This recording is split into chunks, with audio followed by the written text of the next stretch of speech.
याचा मागील भाग 1 काल संध्याकाळी अपलोड झाला आहे. आता हा भाग 2. श्री गजानन जय गजानन.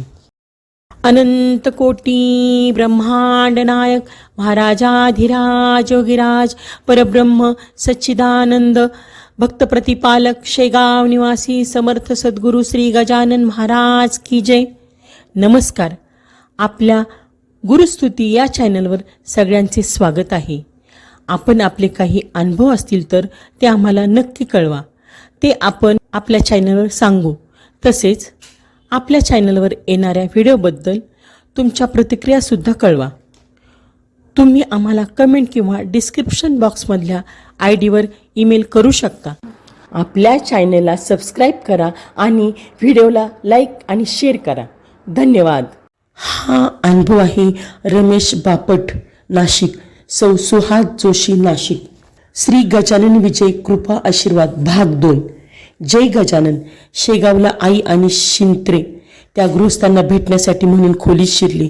त्या दोघांचीही नजर भिंतीवर गेली. तिथे खुंटीला टांगलेला निळा कोट पाहिला. ते पाहून शिंत्रेंना आश्चर्य वाटलं आणि आईने हात जोडून गजानन महाराजांचं स्मरण केलं. शिंत्रे यांनी परिचय करून दिला.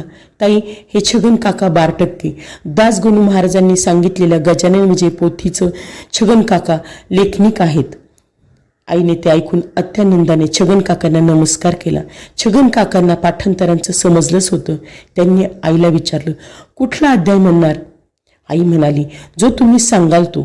ते म्हणाले, ठीक आहे, पहिलाच अध्याय सुरू करा. आई खाली बसली, महाराजांचं स्मरण केलं आणि पहिला अध्याय सुरू झाला. जय जयाजी उदार कीर्ती, जय जयाजी प्रताप ज्योती. अध्याय पुढे सरकू लागला. 5 मिनिटे झालीत. छगन काकांचे डोळे भरून आले. ते पलंगावरून खाली उतरले. आईच्या पुढे डोके टेकले आणि ओक्साबोक्शी रडू लागले. ओव्या तिथे थांबल्या. आईला संकोच झाला. ती बोलली, अहो, हे काय करताय? हुंदका प्रयासाने थांबवत छगन काका बोलले, ताई, हा तुमच्या भक्तीला, गजानन महाराजांच्या किमयेला आणि दासगणूच्या प्रतिमेला माझा नमस्कार आहे. त्या क्षणापासून छगन काका आणि आईमध्ये भावा बहिणीचं नातं निर्माण झालं आणि आमच्यासाठी ते छगन मामा झाले. पुढे ते आमच्या घरी बरेचदा आले आणि त्यांच्याकडून आम्हाला खूप काही ऐकायला मिळाले. गजानन महाराजांच्या कार्यक्रमाला नाही म्हणायचं नाही असं आईने ठरवलं होतं. त्यामुळे आईच्या कार्यक्रमाची संख्या झपाट्याने वाढत गेली. आज अशी कित्येक गावं आहेत की जिथे लगातार 21 वर्ष आईची पारायण झाली आहेत. प्रवास आणि पारायण या माध्यमातून महाराजांनी आईला अनुभव समृद्ध केले. एकदा खामगावजवळ एका शेतकऱ्याने त्याच्या शेतात आईचं पारायण ठेवलं. तेव्हा त्या शेतात काही पीक नव्हतं. आई शेगावहून महाराजांचा अंगारा घेऊन गेली. तिथे पारायण झालं. शेतात अंगारा टाकण्यात आला. आजही आई त्या भरलेल्या शेताकडे पाहते तेव्हा महाराजांच्या भक्तीने ऊर भरून येतो. आपल्या मराठीत एक म्हण आहे, स्वभावाला औषध नसतं, पण सद्गुरूंची कृपा झाली तर तेही अशक्य नाही असा अनुभव महाराजांनी आईला प्राप्त करून दिला. आईचा स्वभाव मुळात करारी आणि वागणूक शिस्तबद्ध.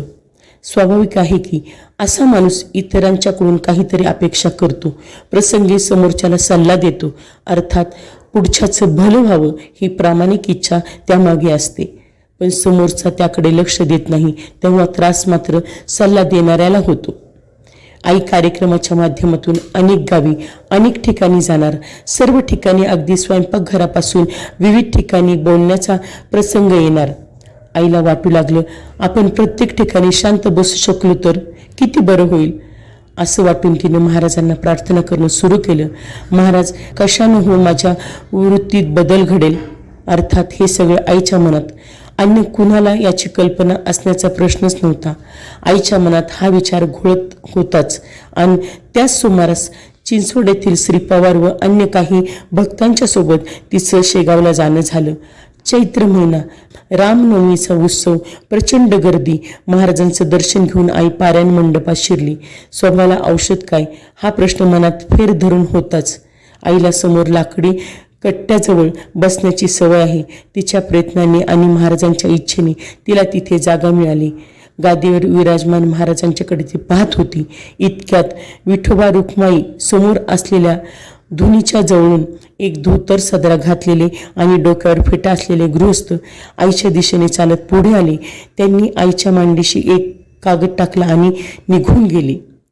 काही क्षण आईच्या लक्षात आले नाही, पण लगेच तिने उत्सुकतेने तो कागद उघडून बघितलं तर काय आश्चर्य!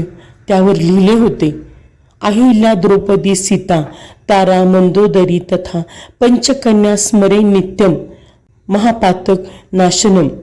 हा श्लोक लिहून पुढे लिहिलं होतं, हा श्लोक रोज 5 वेळा म्हणावा. असे केल्याने वृत्तीत फरक पडेल. ते पाहून आईला अतिशय आनंद झाला. तिच्या मनातील प्रश्नरूपी वादळ शांत झालं. याचा आनंद तर तो होताच, परंतु श्रद्धेने समर्पण भाव ठेवून आपण महाराजांना शरण गेलो की महाराज आपल्याला मार्ग दाखवतातच, याविषयी आलेल्या अनुभवातून मिळणारा तो आनंद होता. आईच्या पाठीशी आज अनेक अनुभव जमा आहेत. कधी विषय निघाला तर ती आम्हाला सांगते, पण तिचं या अनुषंगाने नेहमीच सांगणं असतं की अनुभव सांगायचे तर त्यामागे शुद्ध हेतू असावा, भक्तीचा. असे अनुभव ऐकून सांगणाऱ्याच्या आणि ऐकणाऱ्याच्या मनात गजानन महाराजांच्या विषयी श्रद्धा निर्माण होऊन दोघांच्याही मनात महाराजांच्या विषयी असलेल्या भक्तीत वाढ होत असेल तर त्याला अर्थ आहे, खरं आहे तिचं म्हणणं.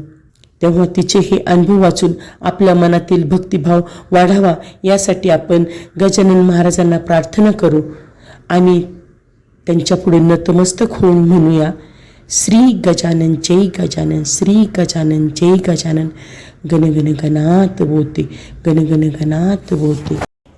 हे अनुभव लेखन 2022 मधील आहे. तरी मागच्या वर्षी नोव्हेंबर 2023 सुमतीताईंनी या जगाचा निरोप घेतला. त्या गजानन महाराजांच्या चरणी लीन झाल्या. त्यांना आपल्या सर्वांतर्फे भावपूर्ण श्रद्धांजली. गण गण गणात बोते, गण गण गणात बोते.